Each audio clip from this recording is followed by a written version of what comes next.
বন্ধুরা কেমন আছো সবাই? তোমরা সবাই বলো আমি ভয়েস দেই না, তাই তোমাদের রিকোয়েস্ট রাখার জন্য আমার প্রথম ভয়েস দেওয়া।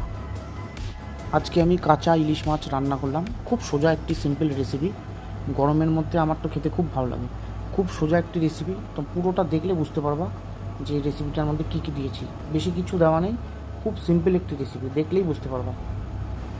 তেল গরম করে তেলের মধ্যে কালো জিরা ফোড়ন দিয়ে কাঁচা লঙ্কা, আলু, পটল হালকা করে ভেজে তার মধ্যে একটু আদা বাটা দিয়ে হালকা একটু কষা করে ব্যাস তার মধ্যে জল ঢেলে দিলাম। একটু ফোটার পরেই কাঁচা মাছগুলো, ইলিশ মাছগুলো দিয়ে দিলাম। পরিমাণ মতন লবণ হলুদ দিয়ে দিলাম।